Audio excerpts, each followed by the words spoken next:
The Assembly will hear an address by His Excellency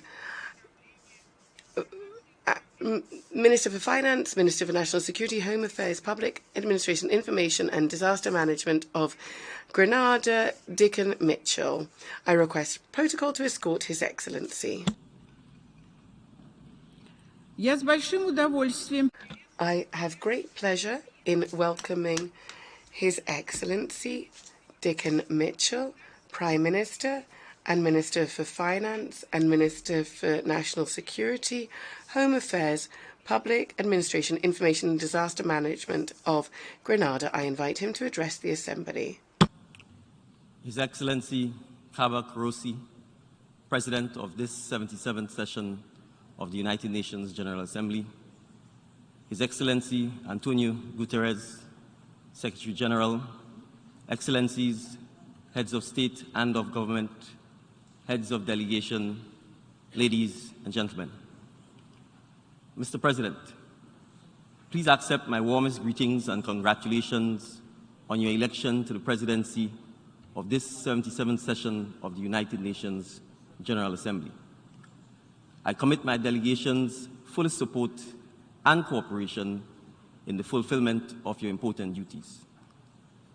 I also commend your predecessor, His Excellency Abdullah Shahid of the Maldives, for his able guidance of the last session of the General Assembly. Mr. President, I'm extremely honored to speak at this important global forum for the first time on behalf of the government and people of Grenada. Exactly 3 months ago today, the people of Grenada exercised their democratic right and voted for transformation in free and fair elections and a solid mandate at the polls. The Grenadian people placed their confidence in me to lead our country for the next 5 years. Mr. President, today I bring my transformational agenda to the United Nations General Assembly because although we are an island state, our world does not exist in isolation. Successful and sustainable transformation in Grenada is inevitably tethered to the sustainable forward movement of the global community. Mr. President, this noble institution is nearing its 80-year anniversary, a significant milestone that is worthy of distinct recognition. As my own country also draws near to a noteworthy milestone, that of 50 years as an independent state, it is an appropriate time to renew our commitment to the principles of the United Nations Charter and to international law. It is also a fitting time to review the achievements of the past decades and to proffer solutions to the challenges that have stymied progress. Mr. President, the COVID-19 pandemic brought our world to a standstill without prejudice for the size and economic might of nations. For a time, this disease was the great equalizer and forced us all to reevaluate our priorities and our approach to working together. Grenada notes with relief news from the World Health Organization that we might be finally entering the end phase of the pandemic. While we welcome the return to some semblance of normal, it is my sincere hope that the lessons learned from the pandemic will remain and we will not return to business as usual. Mr. President, the monumental challenges posed by the pandemic were unprecedented and seemingly insurmountable. Amid this worldwide disaster, however, our global community rallied and demonstrated what is possible when we resolve to work together towards a common goal. The pandemic taught us all the value of international cooperation, the timely exchange of information, and the sharing of resources critical to avoiding and mitigating similar global occurrences. Mr. President, it is imperative that the matter of climate change be escalated to this level of urgency amongst our community of nations. The devastating effects of global warming can already be felt all over the world, with higher temperatures worsening many types of disasters, including storms, heat waves, floods, and droughts. Our planet is undoubtedly in crisis, but as the ancient Chinese proverb reminds us, crisis is opportunity riding a dangerous wind. This window of opportunity is quickly closing, however, and we no longer have the luxury to kick these issues down the road. We are now faced with the reality that tomorrow is today. Mr. President, we have tinkered long enough and must now accept that solutions to the problems we face may not be found in this grand hall or in the highest echelons of global climate discussions, but rather with the people, especially our young people, who stand to lose the most from the inaction of our current leaders. Mr. President, approximately 60% of the world's population is under 35 years old. In my own country, 50% of the current population is between 18 and 35 years of age. Young people are therefore critical to the success of sustainable development policies and must play a central role in the implementation of the targets set by the 2030 Agenda. Mr. President, I call on all young people to take action. It is not yet too late to do what is necessary to safeguard our planet for future generations. But the time for action is now. The reality is, the leaders of today will not be around to feel the consequences of their decisions. It is therefore up to our youth to lead the charge for the future they want to see. To all young people, I challenge you today to choose to be agents of change over victims of climate change. It can start with small actions that cause ripple effects throughout your families and friend circles, your communities, and eventually the wider world. Mr. President, it was not that long ago that I too was a young lawyer seeking to evoke positive change in my community through small actions. I knew that I could no longer sit on the sidelines and wait for the leaders of the day to solve challenges that have plagued Grenadian society for well over a decade. I had to become the change. In October 2021, I made the decision to enter political life, and shortly after was elected political leader of the National Democratic Congress. Only 8 months later, Mr. President, I led the party to victory, winning 9 of the 15 seats. My presence here today is testament that we can change and we can create the change that we would like to see. But it will only materialize if we step forward and accept the call to be the leaders of today.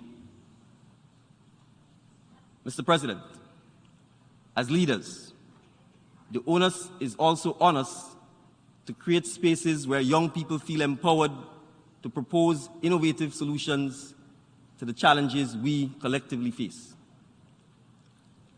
This is a priority of my administration and has been backed by gender-forward, pro-youth policies and purposeful action.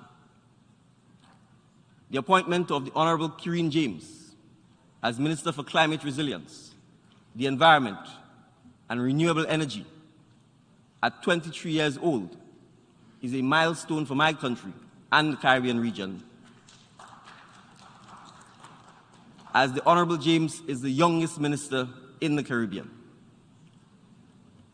Mr. President, confronting the climate crisis will require a complete transformation of our mindset and behaviors, but also, and importantly, the transformation of our energy sources, economic models, and land stewardship. This is a unique opportunity to come together, welcome innovative ideas, and tackle the problems we have struggled with for generations. Our goal as responsible global citizens should be to leave the planet as good or better than we found it. This plea is not without urgency. Mr. President, as the leader of a Caribbean small island developing state, I am all too familiar with the devastating effects of climate change and the stark reality that we may not have a country to pass on to future generations in the face of increasingly strengthened hurricanes and sea level rise. The small island states of the Caribbean are already experiencing significant adverse effects due to climate change.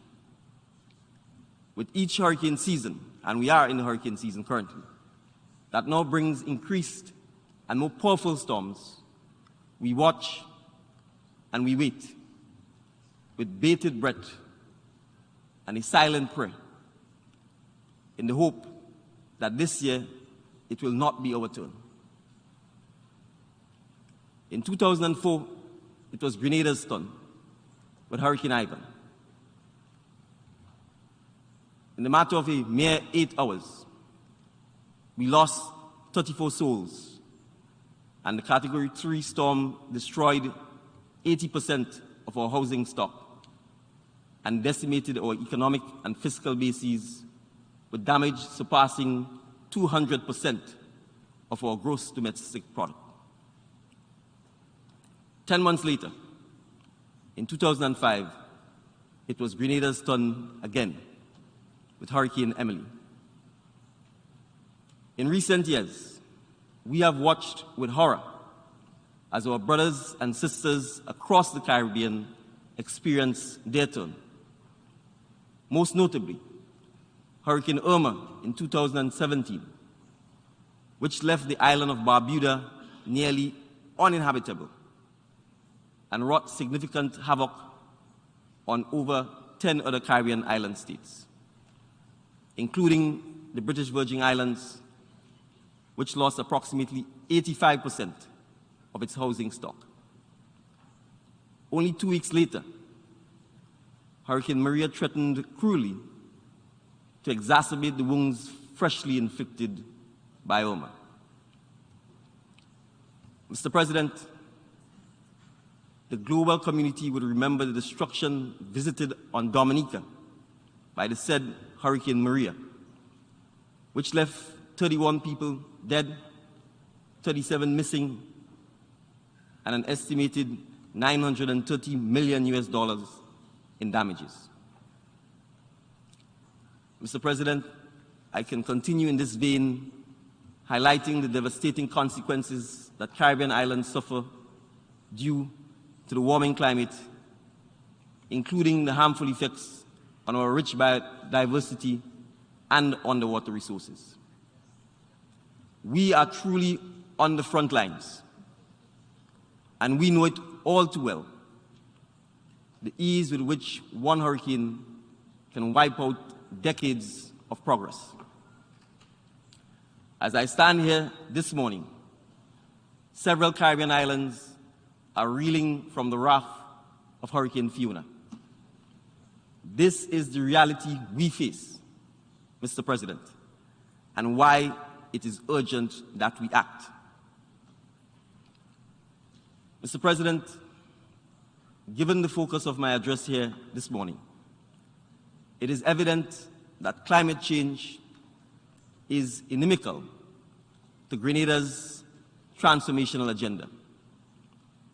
we continue to insist on a clear roadmap at the global level for ambitious climate action to ensure that global average temperatures remain below the 1.5 degrees Celsius threshold.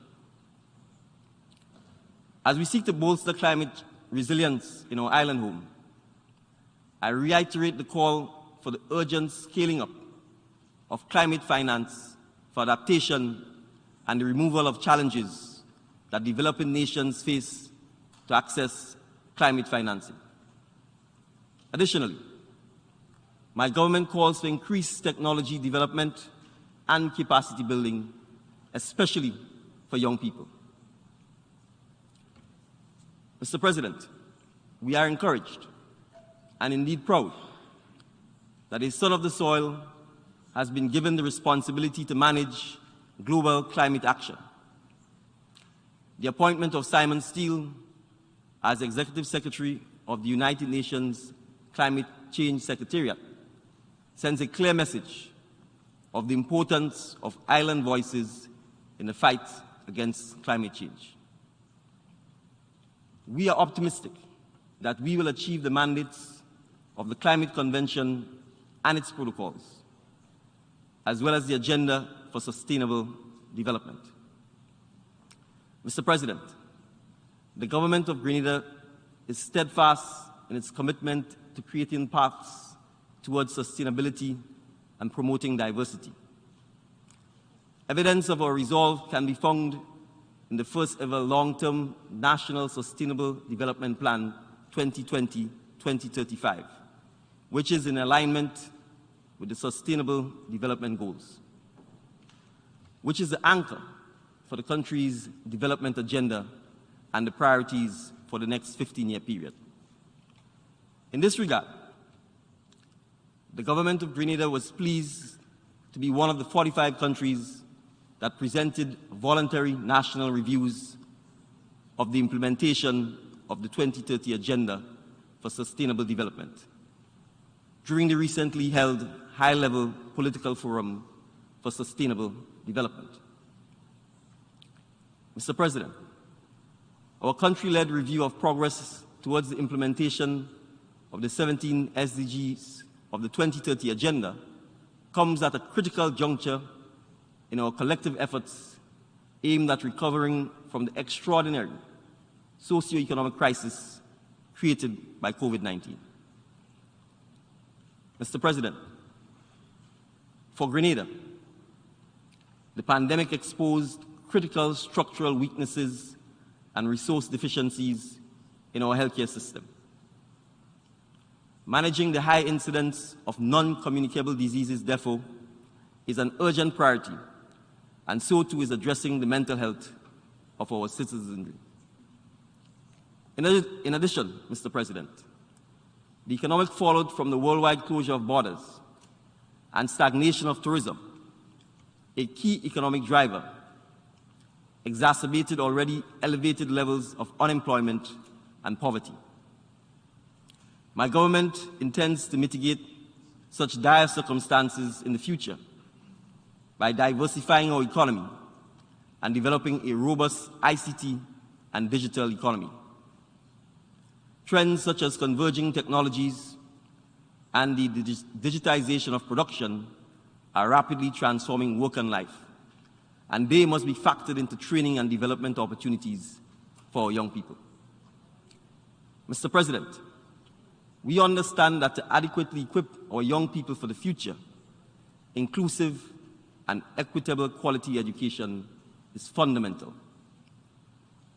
To this end, my government has taken the necessary steps to ensure the framework for free universal education up to the community college level, and is committed to providing second chance opportunities to all youth who did not complete a primary, secondary, or tertiary education.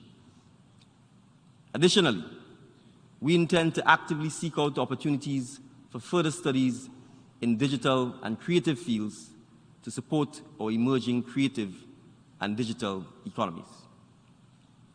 Mr. President, the answers, once again, will lie with our young people and their invaluable contributions to the future of the labor force. My government will foster an environment where youth have access to and the support needed to thrive.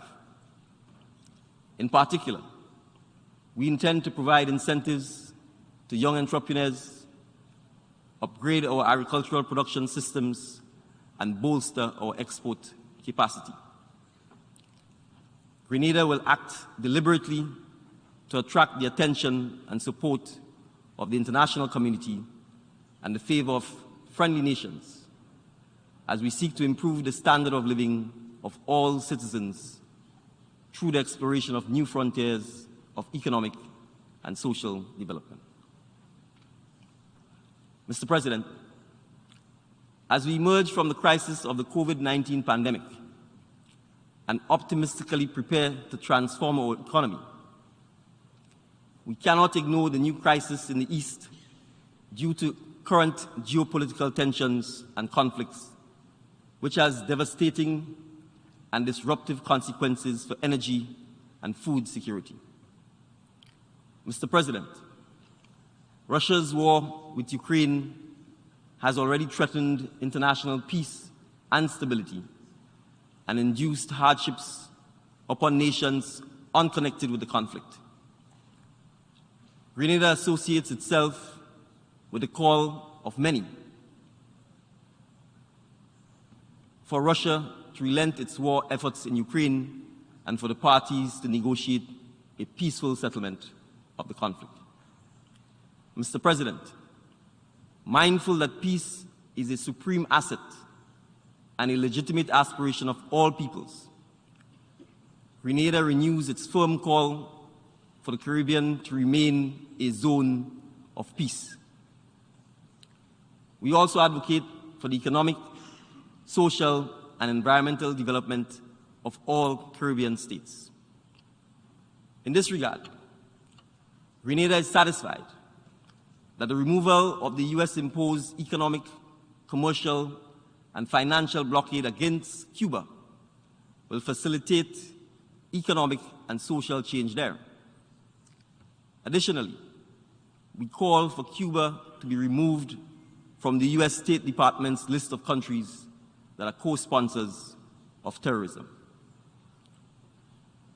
Mr. President, in the same way, we lament that more has not been done for our brothers and sisters in Haiti, a country classified as one of the poorest amongst us.